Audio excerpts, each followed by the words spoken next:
Hello à tous, j'espère que vous allez bien. Aujourd'hui, je vous mets la vidéo où je fais quelques préparations pour le ramadan.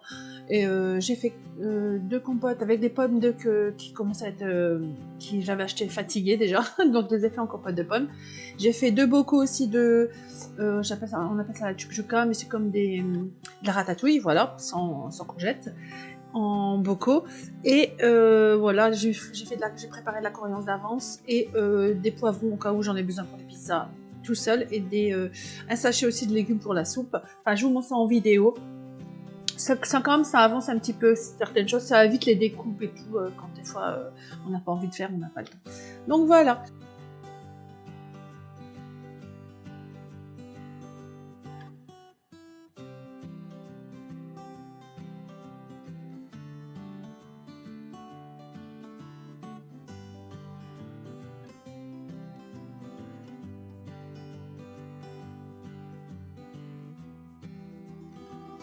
Donc là, on commence par la compote de pommes.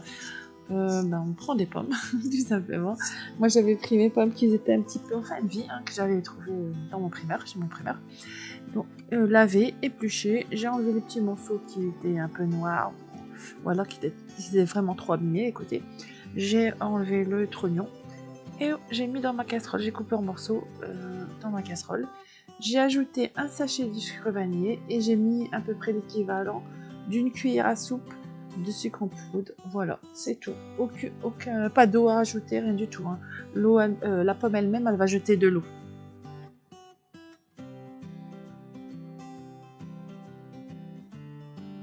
Là, je passe à la préparation de la tchouktchouka. On épluche des oignons, j'en ai mis 3. J'ai mis une échalote aussi, parce que ça donne un bon goût en plus. Et ensuite, j'ai mis dans la sauteuse. Et aussi, j'ai coupé ensuite les poivrons. Tous les poivrons que j'avais. Enfin, j'en ai gardé 3 là, les 3 gros. Je les ai gardés pour couper, pour faire des lamelles et les mettre dans un sachet congélation nature entre guillemets, sans cuisson. Comme ça, quand j'en ai besoin pour des pizzas, pour faire une farce quelconque, je n'ai plus qu'à prendre une poignée ou 2 poignées. Là, pour la tchouktchouka, j'ai tout coupé, les oignons, et ensuite c'est les poivrons. Bien sûr, il faut tout laver les légumes avant. Je précise pas, mais bon, c'est logique. Et on les épépine, on enlève tous les pépins. Et on les coupe voilà, moi je les coupe comme ça, les poivrons. Il y en a qui coupent en carré, on se coupe comme ça. C'est beaucoup mieux, même ça rend bien au niveau texture, ça rend bien après, à la fin de cuisson.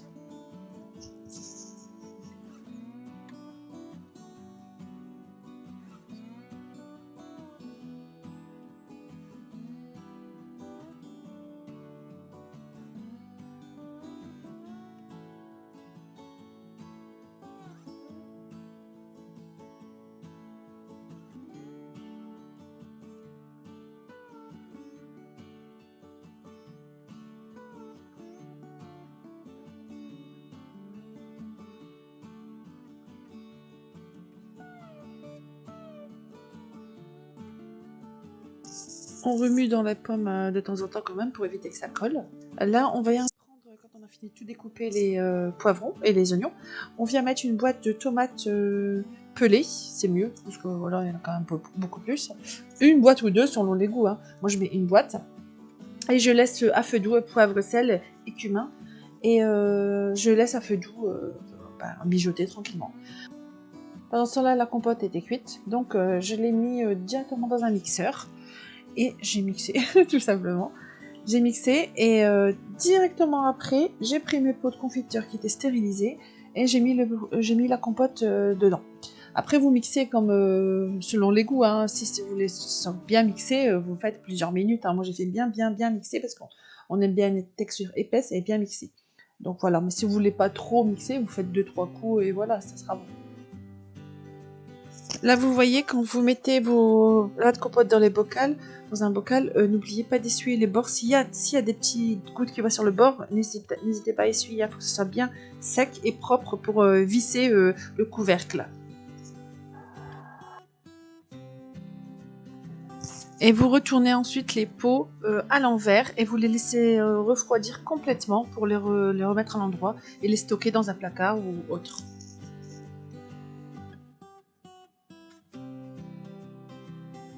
Alors maintenant, je vais plus... En fait, j'avais des navets, aussi que j'ai pris chez mon primeur, hein, qui était en fin de vie. Donc je les ai épluchés et préparés. En fait, j'ai tous les découpés, je les mets dans un sachet congélation. Comme ça, quand j'en ai besoin pour un plat, hein, je les prends. Et on voit là-bas aussi, il y a les 2-3 poivrons que j'ai coupés en plus. Ça, c'est juste pour mettre les poivrons nature. Je vous ai dit pour surgeler les poivrons nature. Et je vais faire aussi un sachet avec des légumes, un mélange de légumes. Comme ça sera préparé.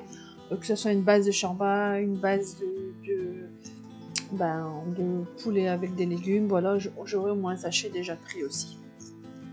Voilà, les poireaux, pommes de terre, oignons. Je vais tout préparer, nettoyer et couper.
Là, je vais préparer la coriandre. J'ai écrit persil, je me suis trompée, je ne sais pas pourquoi.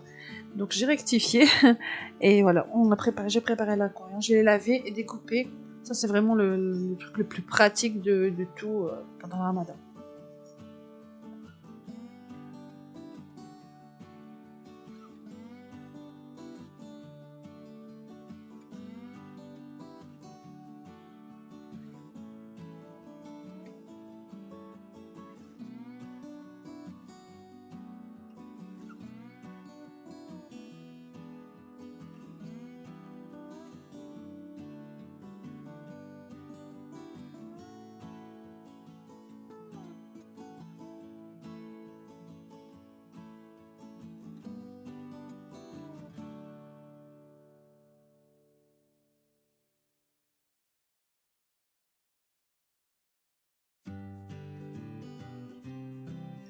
Là, voilà le moment, c'était cuit la chouchouka. Donc j'ai pris un entonnoir pour. Je pensais que l'entonnoir il était plus petit que l'entrée du bocal, mais en fait non, c'était pareil. Donc j'ai fait très doucement parce que pour pas qu'il y en avait trop sur le bord. De toute façon, je vous ai dit, hein, les bocaux quand on les remplit, il faut essuyer tout ce qui est à côté de, ce qui sort en dehors hein, pour être sûr de bien stériliser.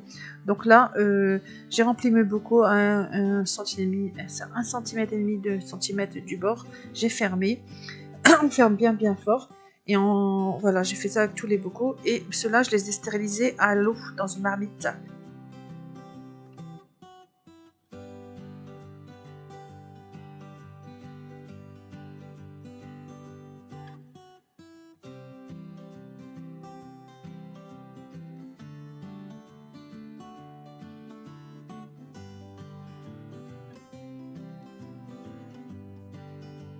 Voilà, pour stériliser c'est simple, hein. On remplit une marmite d'eau à rabord, on va dire pas un petit peu avant l'ouverture des bocaux. On met une serviette éponge au fond pour éviter que ça se cogne et que ça se casse avec l'eau bouillante.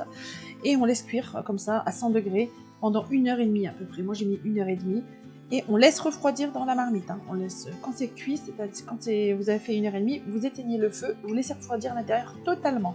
Ensuite, vous le sortez, vous l'essuyez, vous essuyez les bocaux, vous retirez les étiquettes, s'il y a des étiquettes, hein, comme moi j'ai fait. Et voilà, prêt à être mis dans un placard ou sur une étagère. C'est tout simple, franchement. Et après, quand vous ouvrez, vous entendrez le petit poc, comme quoi ça a été bien stérilisé. Si la vidéo vous a plu, n'hésitez pas à liker, commenter, partager et à vous abonner. À bientôt!